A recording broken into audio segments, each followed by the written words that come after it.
Ayan po mga kapita, isang magandang oras po sa lahat at welcome po sa aking channel. Ito po maganda kong pag-usapan po mga kapita.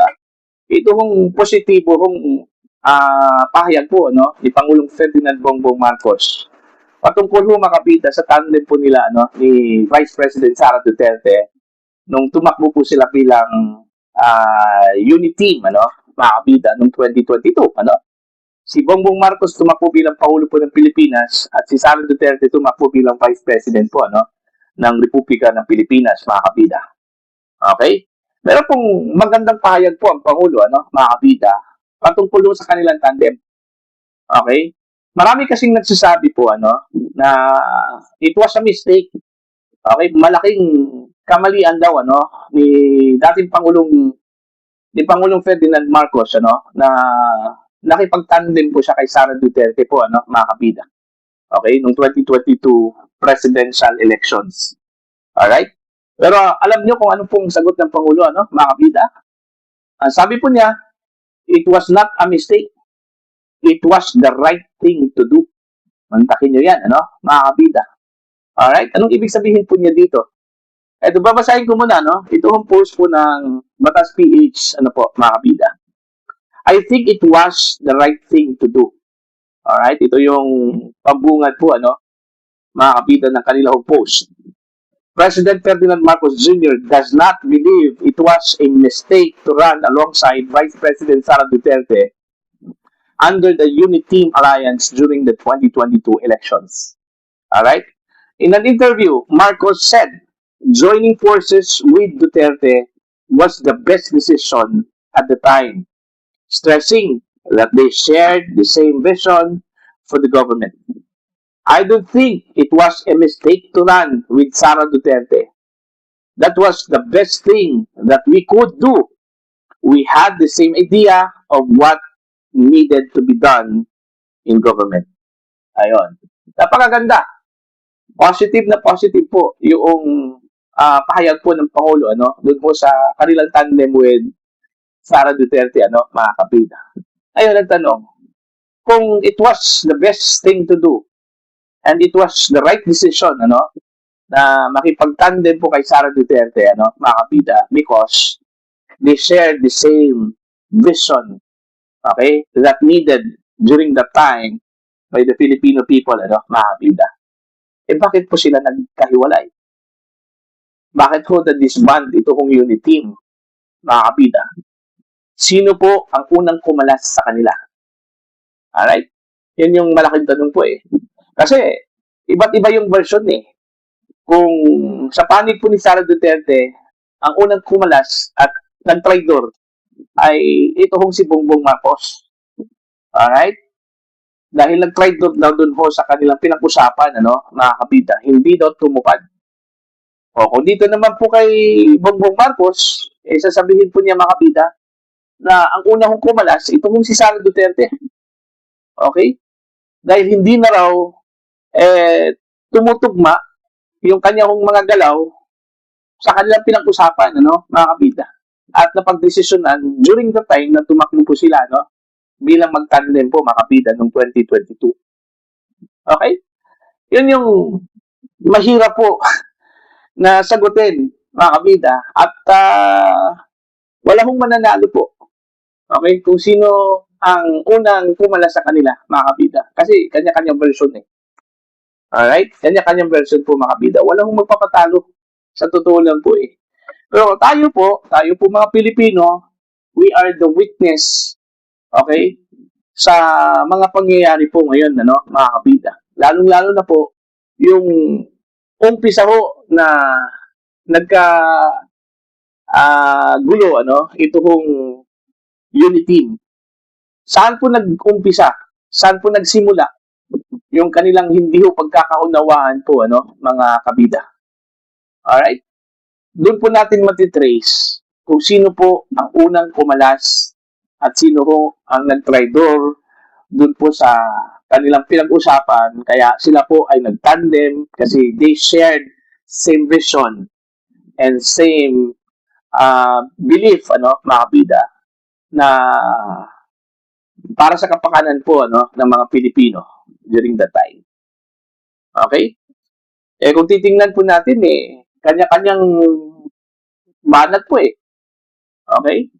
Si Sara Duterte, bumabanat po sa Administrasyong Marcos. Alright?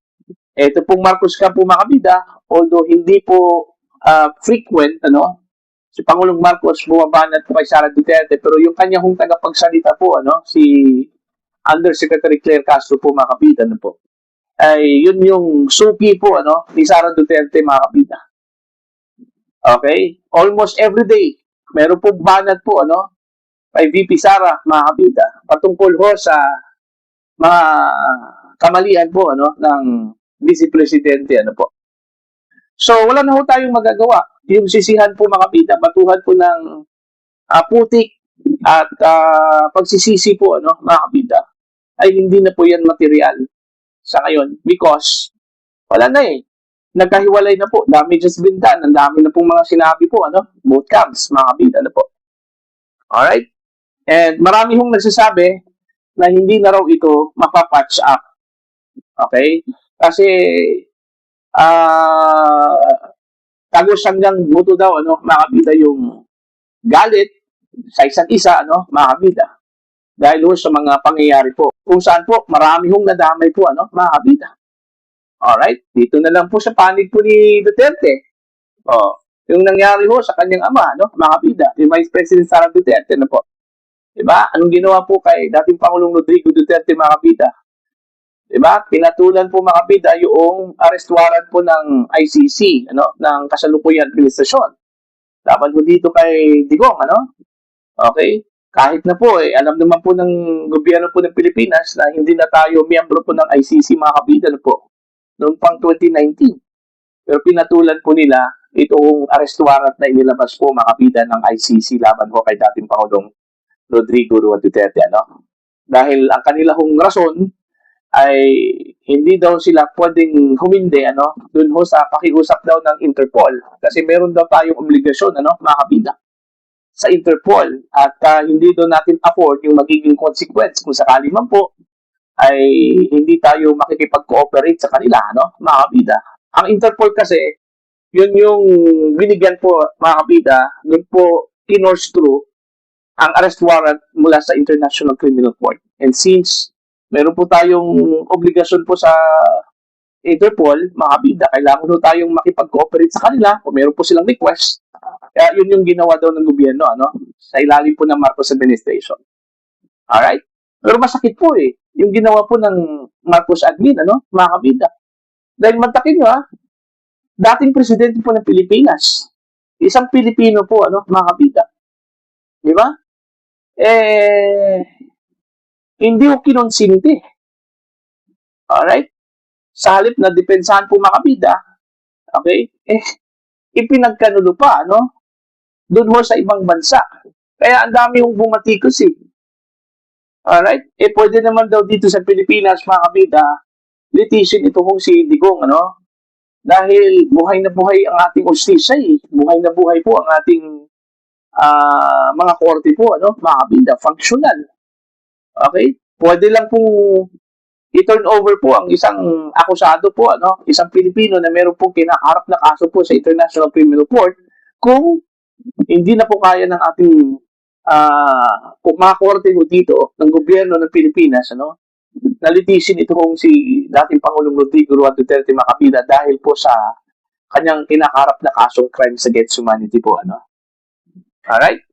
Yun yung pinakamasakit po, sa panig po ng mga Duterte, mga kabida, na marami hong nagsasabi na walang kapatawaran daw yun, mga kabida, po. Kahit na po, magsusumamo ito hong si PBBM, mga kabida, ay walang kapatawaran daw yung ginawa po ng Marcos administration sa kanilang patriarch po, mga kabida.